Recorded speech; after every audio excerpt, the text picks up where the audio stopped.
शरणम।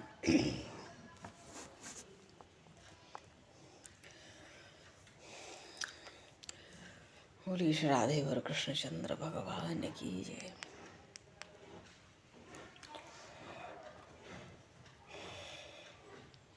श्याम रामचंद्र भगवान की जय। श्री गौरी शंकर भगवान की जय। शिवा के बिहारी लाल की जय।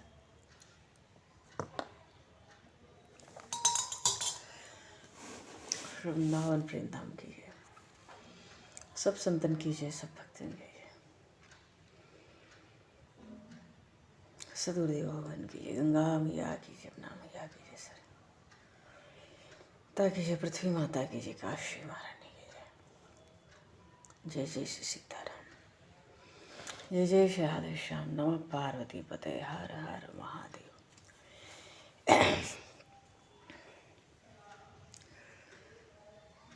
अनंत कोटि ब्रह्मांड नायक, सर्वेश्वर, पूर्ण परात्पर ब्रह्म, असंख्य कल्याण गुण करने ले भक्त मांग शैलत्तर शरणागत वत्सल भक्त वत्सल दीन बंधु दया सिंधु।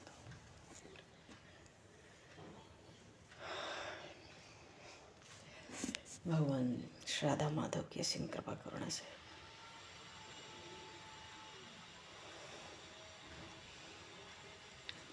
हनुमान जी महाराज के परम पावन भाव में समिति महापुरुषों के भावों में उपस्थिति एवं आप सभी श्रद्धालु भक्त वैष्णवों की मंगल से मानव जीवन का सर्वोत्कृष्ट फल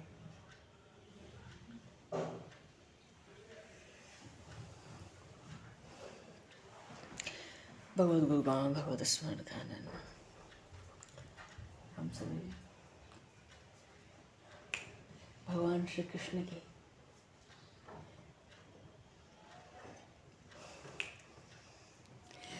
मधुर बाल लीलाओं के माध्यम से प्राप्त करने जा रहे हैं।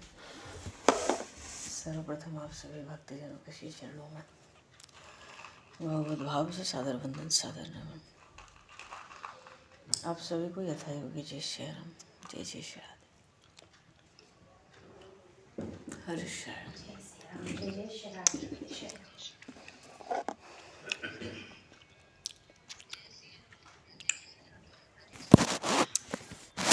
जय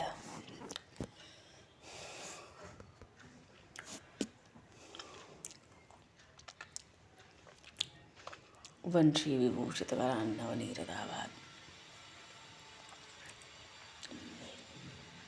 पीताम्बराधरुणबिम्बफलाधरोष्ठात्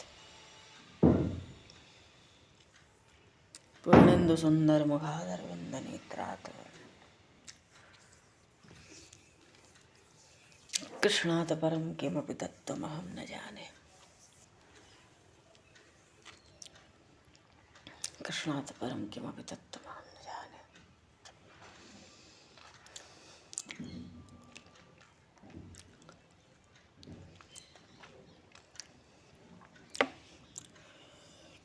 बोलिए श्री गिरिराज महाराज की जय।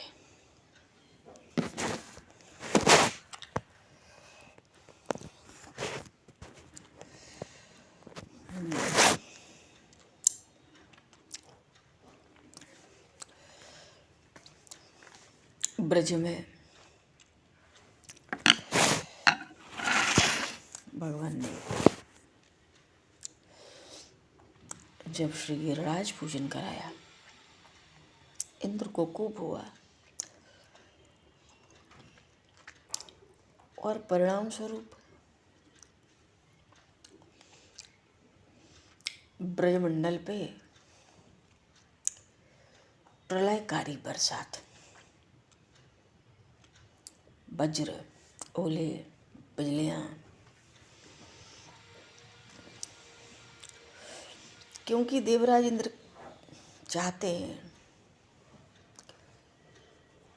गोपों के समस्त पशुओं को, गोधन को नष्ट कर दो, ब्रज को ही बहा दो, मैं भी आ रहा हूँ, ऐरावत पर वज्र लेके।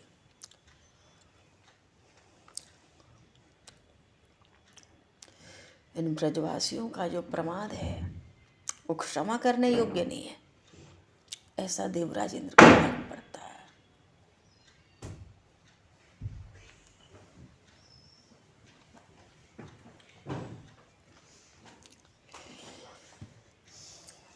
अच्छा, और जब ब्रजवासियों ने भगवान से पुकार की कि श्री कृष्ण हमारी रक्षा करो, हे नंदनंदन हमारी रक्षा करो, निष्ठा तो देखो, किसी ने देवराज इंद्र को हाथ नहीं जोड़ा, सबने कन्हैया को। और जब ब्रज की ऐसी स्थिति थी, भगवान दौड़े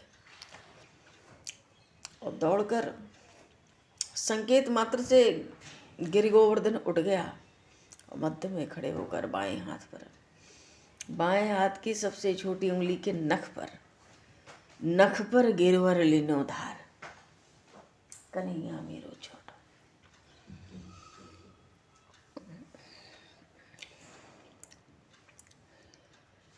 और प्रभु तो कहते हैं भय मत करो, तीनों लोगों की रक्षा इसके नीचे होगी। 5 कोस लंबा है, 1 कोस चौड़ा है,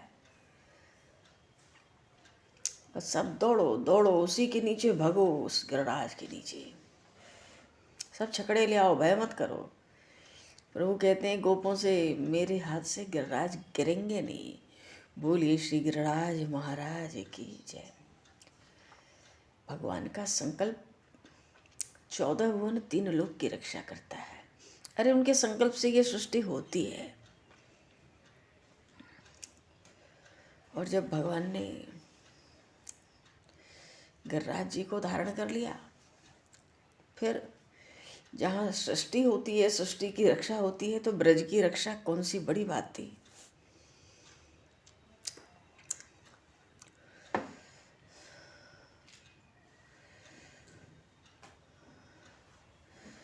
गोपियाँ जब आती थी, मैया आती थी, उनको लौटा दिया बालकृष्ण ने। क्यों? घर जाओ, घर में जिनको छोड़कर आई हो, चाहे शिशु हो चाहे सामग्री हो, सब समेट कर छकड़ों में भर भर के झटपट ले आओ। और यशोदा मैया को कहते, मैया तो मेरे लिए वस्त्र लाना है, ये गीले हो गए।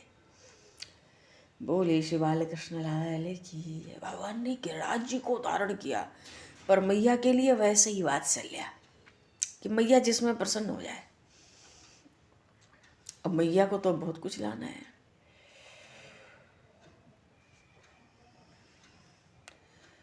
और उसका नीलमणि यहाँ बरसात से सुरक्षित है, तो मैया को इसके लिए तो बहुत कुछ लाना पड़ेगा। केवल सखाओं को प्रभु ने नहीं लौटाया, तुम सब अपने अपने लकुट तो लगाओ बलपूर्वक, हंसकर कहते हैं नंदनंदन। अरे मेरी ओर क्या देख रहे हो, गिर पड़ेगा, जल्दी करो, सब अपनी लठ लगाओ और बलपूर्वक लगाओ। अब तो जगह जगह पे सखा अपने अपने लकुट लगा कर खड़े हो गए। क्या अद्भुत झांकी है। बोलिए श्री गिरिराज धरण महाराज की जय। ऐसा विशाल। अब गोपियाँ तो भैया छकड़े भर रहे हैं। जितना गोधन था अपना अपना हाँक दिया गिरिराज जी की ओर। गाय वृषभ बछड़े बछड़ियाँ सब पूंछ उठाकर दौड़ रहे हैं, पहले ही पहुंच गए। शरीर हिला हिला के पर्वत के नीचे सब खड़े हो गए, छकड़े भी पहुंचे। वो छकड़े उन गिरिराज जी के नीचे चलने लगे। उधर इंद्र चिल्लाए, इस पर्वत को ही बहा दो, मैं इस पर्वत को अपने वज्र से चूर्ण चूर्ण कर दूंगा।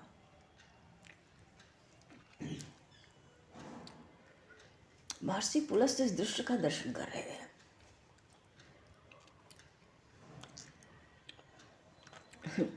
इस बात को सुनकर देवराज इंद्र के उनके मन में आई, पास जाऊं और इससे कहूं कि तेरे तो 1000 नेत्र है भाई, तनिक देख तो सही।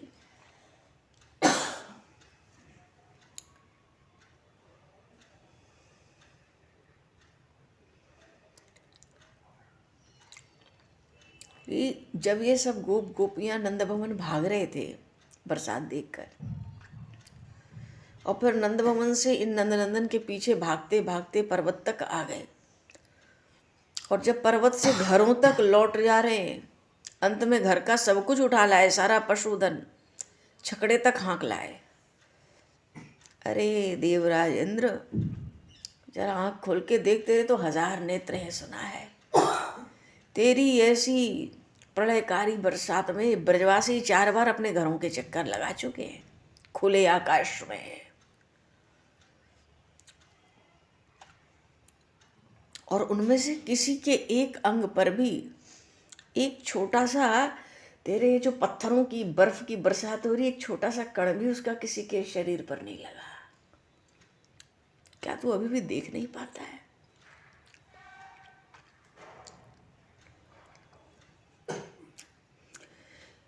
महर्षि पुलस्त मन में कहते हैं कि देवराज इंद्र, तेरे वज्र से ब्रज के एक कुत्ते का भी अनिष्ट नहीं हो सकता।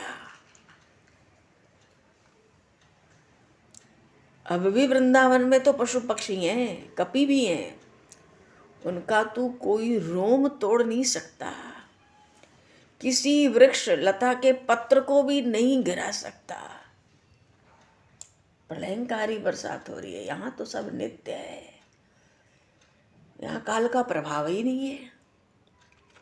तो उस प्रलयकाली बरसात का क्या प्रभाव होगा? प्रलय में ब्रज कभी नष्ट हुआ नहीं, ब्रज वृंदावन, उस बरसात का क्या प्रभाव होगा? महर्षि पुलस्त को बहुत आनंद आ रहा है।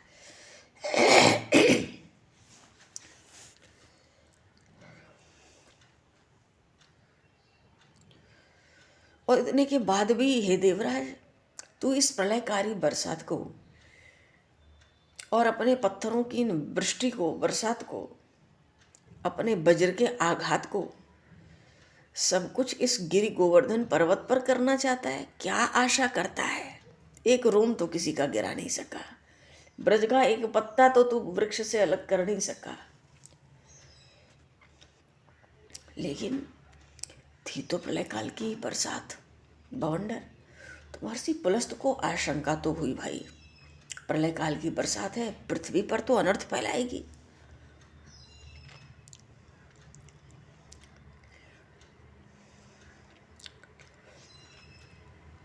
यहाँ भगवान श्री हरि ब्रज में अपने सुदर्शन के साथ, संपूर्ण तेज के साथ उसके प्रज्वलित, भगवान का सुदर्शन चक्र वज्र के ऊपर अपने संपूर्ण तेज से प्रज्वलित रहता है। इतनी बरसात हुई, आपको पता है, पूरा गिरि गोवर्धन सूखा पड़ा था। इंद्र पागल हुआ जा रहा था क्रोध में। इतनी बरसात के बाद जिस गोवर्धन के नीचे सब खड़े हैं, संपूर्ण ब्रज, वो सूखा कैसे है? महर्षि पुलस्त मन में कहते हैं, अरे 1000 नेत्र वाले इंद्र, क्या तू देख नहीं सकता? इस गोवर्धन के ऊपर सुदर्शन चक्र घूम रहा है, उसका तेज असहनीय है। वहां बरसात की क्या बात है? भाप बनकर ऊपर ही उड़ जाएगी ये बरसात, ऐसा प्रभाव है। परमात्मा का वैभव, उनका ऐश्वर्य, उनकी सामर्थ्य, उनकी शक्ति, उनकी महिमा, सब कुछ अपार है। सुदर्शन चक्र का जो तेज है, उस प्रलयकारी जो बरसात है ना, उस जल के लिए असहनीय है। वो भाप बन बनकर ऊपर ही उड़ जाता है।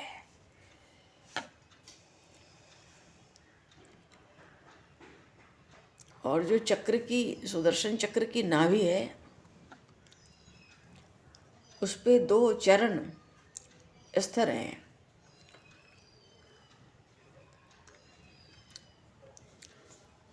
वो चरण किसके हैं? भगवान शिव के, क्योंकि ये तो इनके आराध्य तो भगवान शिव है। महर्षि पुलस्त देख रहे हैं, मानो भगवान शिव ब्रज में आ गए रक्षा के लिए, जटाएं फैलाए हुए हैं।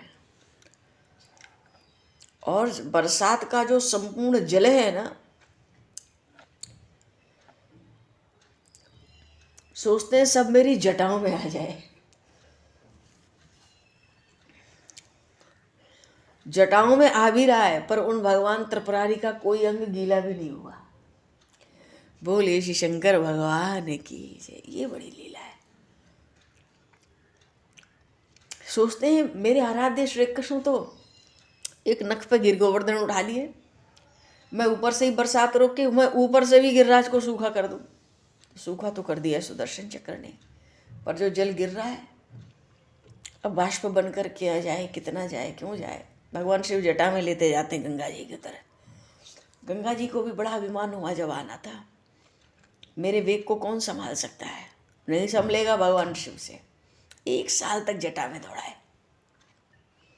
संपूर्ण गंगा जी को। और जब गंगा जी ने बड़ा आग्रह किया तो भगवान ने भगीरथ जी के कहने से एक धार पृथ्वी लोक पर छोड़ी थी। ये वही भगवान शिव हैं।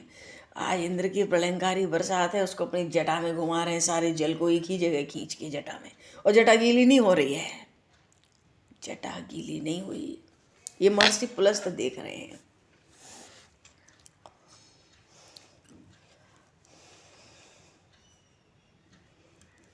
अब यदि इंद्र अंधा हो गया है तो जो कर सकता है वही कर लेगा। महर्षि पुलस्त को तो यही लगता है अंधा ही हो गया है। आखिर इस इंद्र के मेघों में पानी ही कितना है।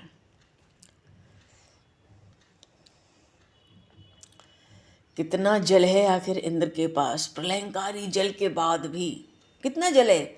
अरे महर्षि पुलस्त सोचते हैं मेरे प्रभु तो विश्वरूप हैं, इंद्र के पास इतना जल नहीं हो सकता कि उनके मस्तक से एक बूंद जल टपक जाए इंद्र का।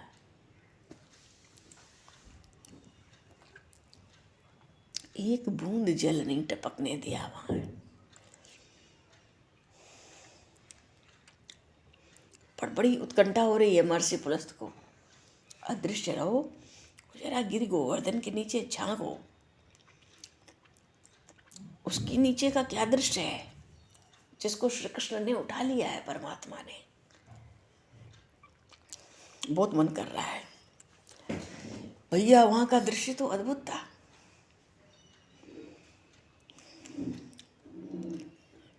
छकड़े सब जैसे भरे हुए आए थे, वैसे ही अंदर भरे हुए लदे हुए खड़े थे,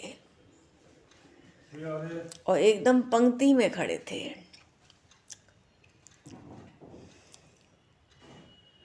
और जितने पशु थे एक दूसरे से सटके बाहर की ओर पीठ करके स्थिर सब देख रहे थे। देख किसको रहे, सबकी दृष्टि तो नंदन श्याम सुंदर पर है। उन गिरिराज धरण पर है जिनको गिरिराज जी को जिसने धारण कर लिया। आज गोप गोपियां, छोटी छोटी कन्याएं एकटक उन भगवान श्री कृष्ण के मुखारविंद का दर्शन करती हैं। और भैया देखो, देवराज इंद्र तो कर्म के देवता हैं, और तो कर्म के देवता भले ही देवराज इंद्र, कर्म के देवता मानो हाथों के, जो कर्मेंद्रिय हाथ है उसके देवता इंद्र हैं। पर वो उद्भव स्थान भी तो भगवान श्री कृष्ण का ही है।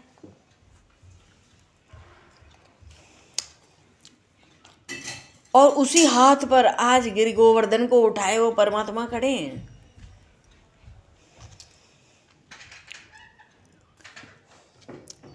सोचो, जिस हाथ के देवता इंद्र कहलाते हैं उसी हाथों से उठा लिया गोवर्धन ने, केवल बाएं हाथ की कनिष्ठिका के नख पर। और त्रिभंग ललित भगवान खड़े हैं। बोलिए श्री त्रिभंगी लाल की जय। चरणों में नूपुर है। छवि देखो, कटी में पीली पीली कछनी है,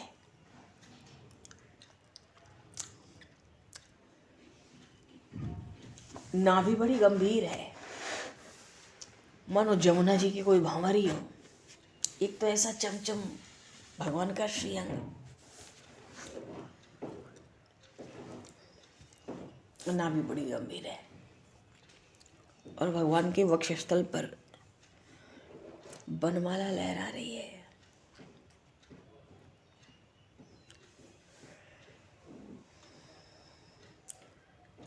और जो मुक्तामाल है उसके बीच में से झांक रहा है क्या, वो श्रीवत्स का चिन्ह है।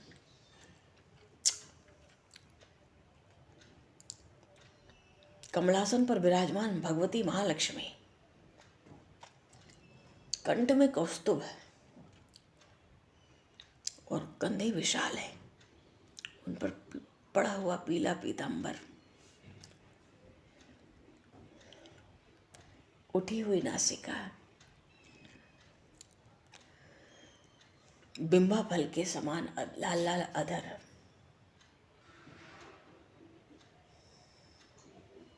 और नेत्र हैं तो बड़े विशाल,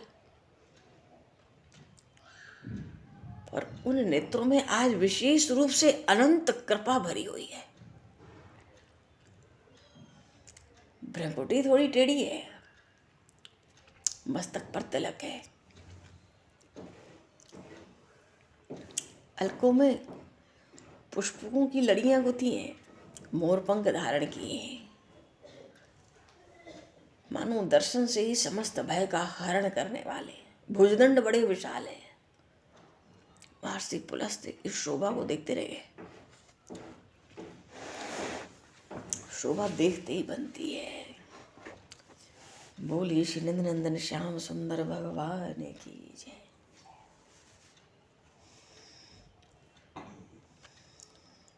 तोक ने कहा,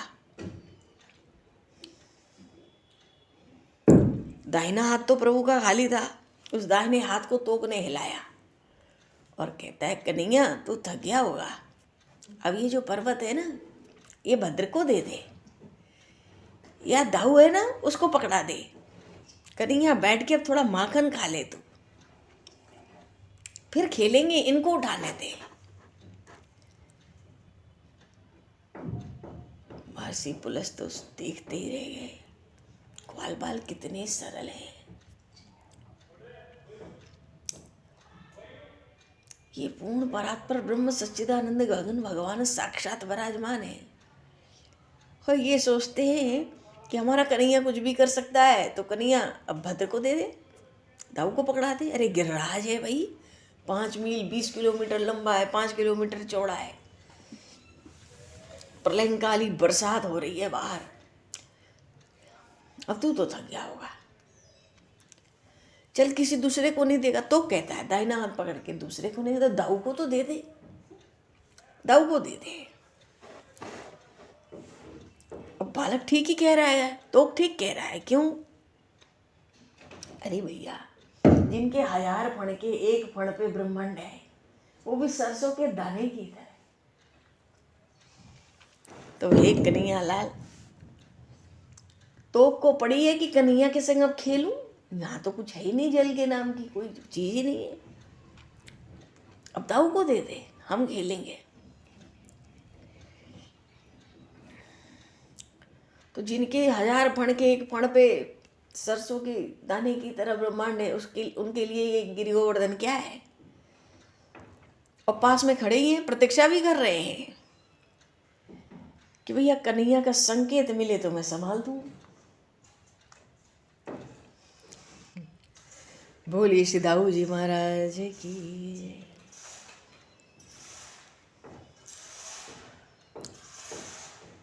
श्री कृष्ण मुस्कुरा गए। भद्र आ गया, कहता है, तुझे ही उठाए रहने की हट है तो उठाए रहना, पर इस पर्वत पे बाएं की जगह दाहिना हाथ तो लगा ले। तब तक बाएं हाथ को हम थोड़ा दबा देते रहे, क्योंकि इनको तो वन में सेवा करने की आदत है।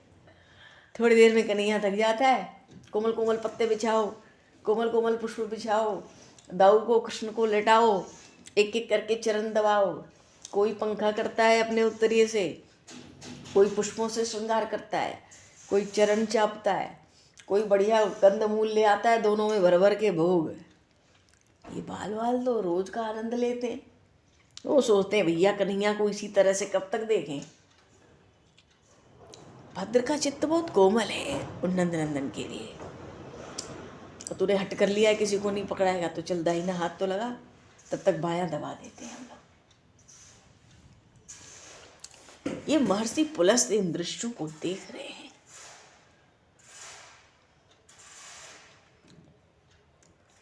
तो भद्र से तो नंदनंदन ने क्या कहा, कहते तू मुझे मेरी मुरली पहले दे।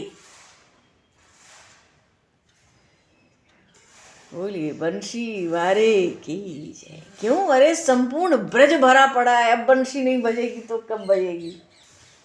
अब तो बंशी बजेगी, सामने सामने दर्शन करो, दौड़ना भागना भी नहीं है दर्शन के लिए, बेसुध होकर। तू मेरी मुरली दे पहले मुझे। और ठीक बात है, अगर बंशी ना बजे तो 7 दिन 7 रात कब बीतेंगे कैसे पता चलेगा? और बंसी में तो किसी को सुध नहीं देती, तो दिन रात का प्रभु सोचते हैं कि पता ही नहीं पड़ेगा किसी को, बंशी दे। क्योंकि बंशी बजेगी तभी सबकी भूख प्यास निद्रा सब का लोप हो जाएगा, प्रभु को पता है। 7 दिन 7 रात तक बंशी बजने दो।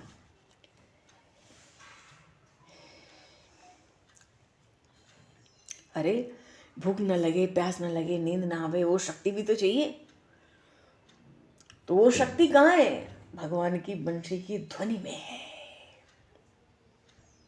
प्रभु कहते हैं ओ भद्र पहले मेरी बंशी लाके दे, मेरी मुरली। बंशी बजने लगी, अमृतनाद। महर्षि पुलस्त्य खुद भूल गए सब कुछ, कोई सुध नहीं रही। अमृतमय संगीत। जब वो विराम लिया, बीच बीच में बजा देते कुछ पल के लिए। जब वो बंशी की ध्वनि ने विराम लिया, अरे अब तो गाय बछड़े वृषभ गोप गोपियां सब पशु पक्षी लता वृक्ष, अरे जमुना भी उल्टी बहती थी उस समय। अब बंशी बज रही है, भगवान शिव की समाधि टूट जाती थी, यहाँ पे सारे जल को अपनी जटा में केंद्रित कर लिया है। जटा में गीलापन कुछ भी नहीं है। संपूर्ण ब्रजवासी पूरा गिरिराज ऊपर से सूखा पड़ा है सुदर्शन के तेज से, और संपूर्ण ब्रजवासी गिरिराज जी के नीचे किसी के मस्तक से एक बूंद पानी नहीं टपका, ऐसी प्रलयंकार बरसात हो रही है। अच्छा, जब बंशी की ध्वनि रुकी तो महर्षि पुलस ने सोचा, जब सुध हुई शरीर की, तन की, मन की, कि बाहर का दृश्य भी तो देखना चाहिए कि बाहर क्या चल रहा है।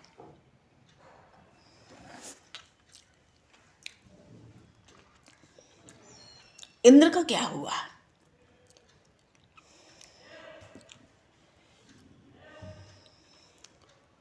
तो क्या चल रहा है, अब कैसे पता करें?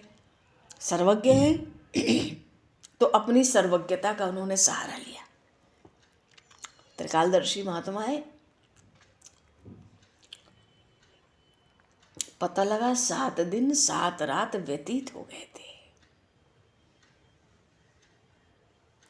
7 दिन 7 रात बीत गए थे, पर ब्रजवासियों को या महर्षि पुलस्त को ऐसा लगा मानो अभी तो 7 पल भी नहीं बीता होगा। बोले श्री गिरिराज महाराज की ये बात है जी। वो प्रलय काल के जो मेघ थे जल से हीन हो गए, इतनी बरसात, और इंद्र के पास, अपने स्वामी के पास लौट आए थे। वहां जाके सिसक रहे थे। क्या रो रहे थे? इंद्र से कह रहे थे कि हे देव, प्रलय काल के मेघ कह रहे हैं 7 दिन बाद कि हे देव, अब हमारे पास जल की एक भी बूंद नहीं है।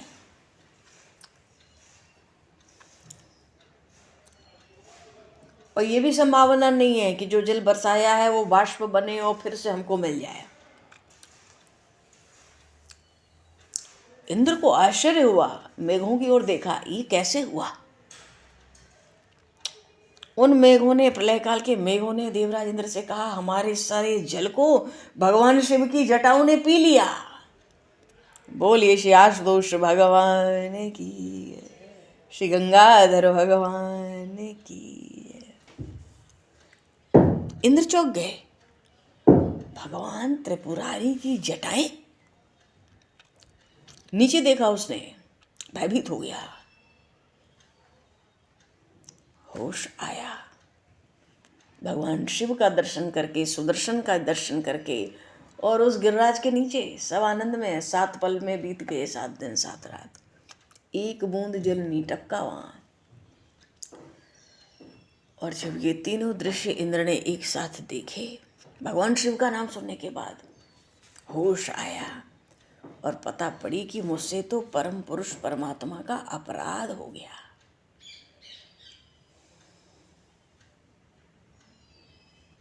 क्योंकि अगर भवानी नाथ आए हैं, वो विश्वनाथ अगर ब्रज में आए हैं, तो उन भगवान पुरुषोत्तम के अतिरिक्त दूसरा कारण हो ही नहीं सकता उनके आने का। अब दिखा देवराज इंद्र को, अरे ये श्री हरि का महासुदर्शन चक्र, इसका तेज, इसने ही सब जल को सोख लिया। इस दृश्य को देखने के बाद देवराज इंद्र के पैर कांपने लगे थे।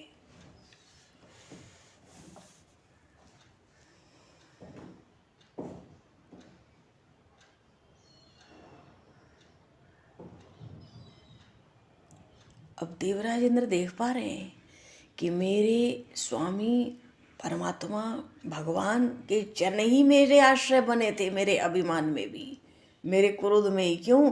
उस सुदर्शन चक्र को मैं देख रहा हूँ, उन पे उन्हीं के चरण चिन्ह हैं, उन्होंने ही दबा रखा था, नहीं तो अभी तक तो स्वर्गलोक जल गया होता।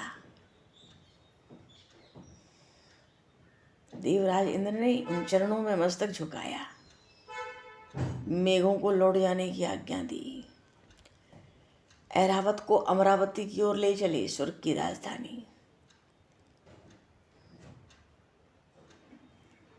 और जो वायु लौट रही थी, उनके आदेश से उनको उस वायु को भी शिथिल हो जाने का संकेत दिया। मानो वायु तो रहे पर आभास न हो कि वायु है, शिथिल हो गए। महर्षि पुलस्त देख रहे थे। देवराज इंद्र अपने बाएं हाथ से अपनी दाहिनी भुजा को दबाते हुए लौट रहे थे, क्योंकि बार बार निरंतर अपनी संपूर्ण शक्ति लगाकर 7 दिन 7 रात अपने वज्र से आघात करते रहे। अमृत पिए हुए ये देवराज इंद्र के जो भुजदंड हैं, वो भी थक गए थे, व्यथित हो गए थे। महर्षि पुलस्त प्रकट भी हो जाते तो आखिर क्या करते। अपने बाएं हाथ से दाहिने हाथ को दबाते हुए जा रहे थे। मानो महर्षि पुलस्त देख रहे हैं देवराज इंद्र की हालत तो बड़ी दयनीय है।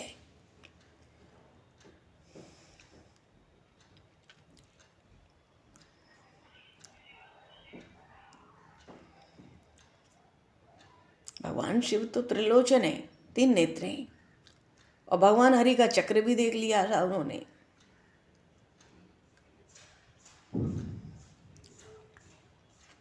महर्षि पुलस्त अचानक फिर गिरिराज जी के नीचे अदृश्य होकर पहुंचे।